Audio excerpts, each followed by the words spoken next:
Hey guys, it's Adam, hormone and testosterone specialist, and I'm making this video specifically about turkesterone. And this is one of the supplements that a lot of people have asked about. And my goal for this video is I'm gonna make it quick and brief, but I want to help you answer the question of whether turkesterone is worth it or not, whether you should take it or not based on what we have so far. Now, part of the reason some people are interested in turkesterone and are taking it is because it's supposed to have these anabolic effects. It's supposed to help you build muscles and growth and help you with recovery, but without many of the side effects that are associated with things like testosterone. But again, the question is that actually true? Is that what we know about the supplement? Does it actually work? Does it have side effects? That's why I wanted to look at some of the studies we have and what we know so far about the supplement and see if it actually holds up to these claims. Now, turkesterone is an ecdysteroid, which is just a word that means it's a steroid that's found in some insects and plants. So it's naturally occurring in these insects and plants. And the reason it's used in humans sometimes as a supplement is because that insect plant testosterone is a little bit similar in structure. It's not the same, but similar in structure to some of the testosterone that's found in humans. So it doesn't interact the same way in us as testosterone would, but the claim or the idea is that it can still interact somewhat, and the hope is that it only interacts in ways that are positive but does not interact in ways that are negative or that would cause side effects. Now, here's the problem with that. While this in theory would sound amazing if we can have a supplement that can produce all the positive effects of testosterone that we're looking for without any potential side effects, that would be amazing. But again, I don't believe that to be the truth. I don't think there's evidence to show that this is actually what's happening. If that was what's happening, then that would be an amazing supplement. But there are a couple problems. The first problem is we really don't know exactly how it works and what the side effects are, especially long term. There's very, very few studies on it in human beings. And so most likely, if it does have a significant influence on our testosterone receptors, it probably has some side effects too, especially if taken inappropriately. And if it doesn't interact significantly, then maybe it doesn't have as many side effects, but probably it doesn't have as many potential benefits as well.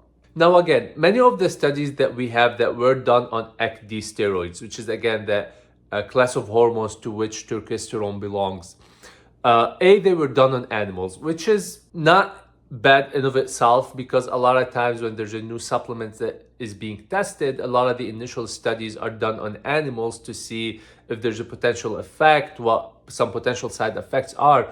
But then once safety is established, the studies are then typically done on human beings in controlled environment to see if, again, the potential benefits translate what the potential side effects may be. But there's a lack of studies in human subjects. So again, back to the studies that we have in animals, some of these studies did show that there is potential for increased protein synthesis and muscle growth. But some of the problems are, again, we haven't seen a clear evidence that these results would translate to human. And, human and animals are very different. Obviously, there's some similarities, but there's a lot of differences in our receptors and in the way our body works.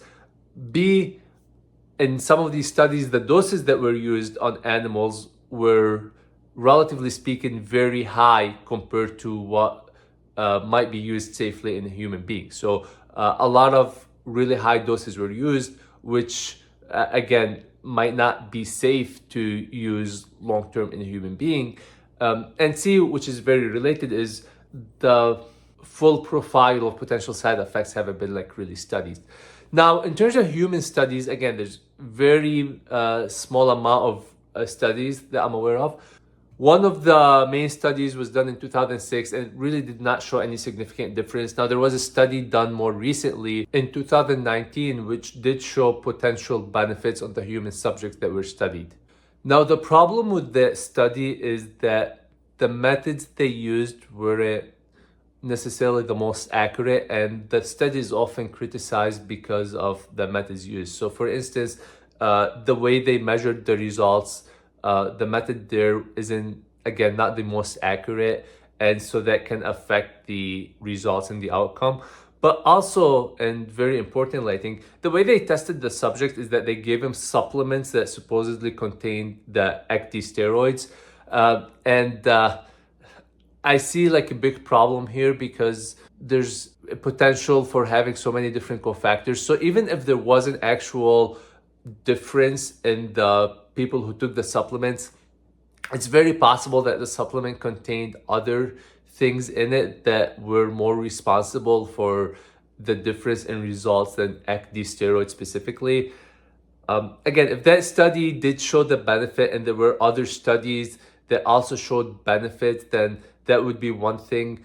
But if you have that one study that, you know, showed benefits, but there were problems in the methods used, and then there's another study that did not really show any difference, and again, there are other studies that do show that same improvement, then that makes me very doubtful of that study itself. It can also be a simple false positive finding because, again, the sample size wasn't that large.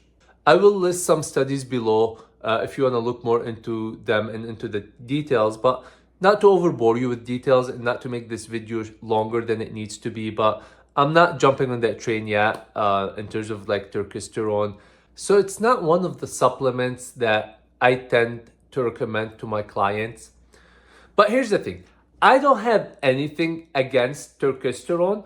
If in a couple years we have more studies that do show that it works, that it's beneficial, and that it's safe, then I'd be all for it. Again, there's nothing personal against that supplement. It just, as of now, I don't think there's enough reason to believe that it's gonna work better than some of the supplements that we do have that we do know work, and that we know what their side effects are, what their side effect profile is. So there isn't enough reason to believe that turkesterone is going to work better than what we have, or that it's going to be safer than what we have, which is, again, why I'm not like recommending it. Usually what we have is some anecdotal stories of people who have taken it. And look, if maybe you know a friend who says that they've taken it and it worked for them, or maybe you've taken it and you feel like it worked for you, and you know, that's fine as long as you are aware of what we know about it so far is, and you know what the potential of side effect is, especially again that we don't really have a good understanding of what the long-term side effects are. But if you've taken it, you know somebody who's taken it and you want to give it a try, just again be aware of that stuff. What I've seen is I've heard of people who've taken it and said that they've seen benefits with it, but I've also know a lot of people who've taken it and haven't really noticed much difference. So this is the overall picture. Again, I'm not against it. It's like whatever works for you, but just keep safety in mind. And it's always good to know what we have in terms of the evidence, in terms of the studies. And I do think as of now, there are way better alternatives, which is again why I'm not usually recommending it. But hey, if that changes in the future, I can definitely make a video about it. Thanks for watching. If you're still listening, make sure you like and subscribe. Leave a comment with your experience if you have tried it before, and follow for more videos about improving and optimizing your testosterone levels. Take care.